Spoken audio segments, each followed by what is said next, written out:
Bismillahirrahmanirrahim. Alhamdulillah, salatu wassalamu ala Rasulullah wa ba'd. Dalam kata orang-orang, hidup itu pilihan. Ya, memang hidup itu pilihan. Kita mau pilih kebaikan atau hal-hal yang baik, atau keburukan atau hal-hal yang buruk. Karena antara hal yang baik dengan yang buruk itu tidak akan pernah sama. Sampai kapanpun, antara hak dan batil itu tidak akan pernah sama dan bersatu. Selalu ada pertentangan. Pun dengan hal-hal yang baik dan hal-hal yang buruk. Sebagai contoh, Al-Quran berbicara tentang harta. Misalkan tentang harta atau pendapatan ya. Tentang harta yang baik, yang halal, yang thayyib, dengan harta yang buruk. Gitu ya. Baik, dalam surat Al-Maidah ayat 100 Allah berfirman, a'udzubillahi minasyaitonirrajim, qul la yastawil khabithu wa thayyib walau a'jabaka kathratul khabith fattaqullaha ya ulil albabi la'allakum tuflihun. Ini kaidah dalam hidup.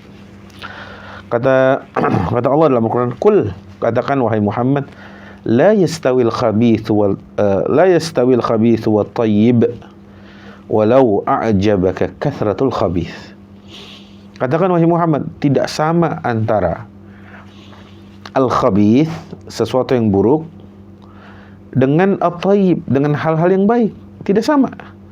Sekalipun walau a'jabaka kathratul khabith, sekalipun yang buruk itu membuatmu kagum, heran, terheran-heran, takjub. Semisal ada orang korupsi, ya, korupsi dana 300 miliar gitu. Bagi kita orang-orang yang gak pernah ngelihat uang sebanyak itu, takjub gak kita? Sangat takjub. Tapi yang kita membuat kita takjub itu khabith. Itu uang yang dihasilkan dari berbuat zalim atas orang lain, mengambil hak orang lain. Sehingga memang kita dibuat takjub dengan harta yang banyak itu. Tapi kata Allah, la yastawil khabith wa thayyib. Sampai kapanpun harta yang banyak itu, tapi itu khabith, harta yang rusak, harta yang buruk, yang jelek itu tidak akan sama dengan harta yang baik, meskipun sedikit.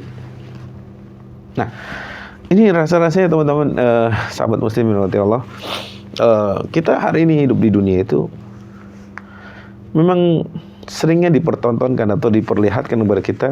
Kita melihat sekeliling kita itu ada uang-uang yang besar, jumlahnya banyak, tapi dia dihasilkan dari hal-hal yang tidak baik.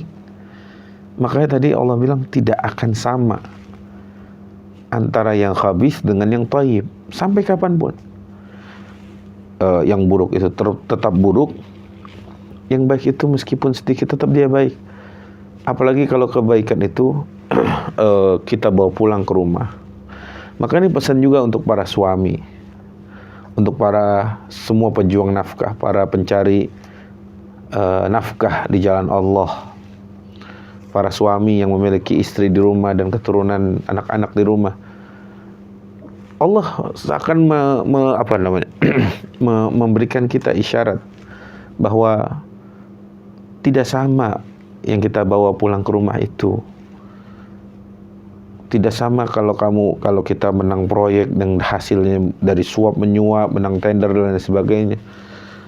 Ya, maka bagi seorang suami rasa-rasanya ini, bagi seorang ayah pastikan harta yang akan kita bawa pulang ke rumah itu hanyalah yang halal saja, yang thayyib saja.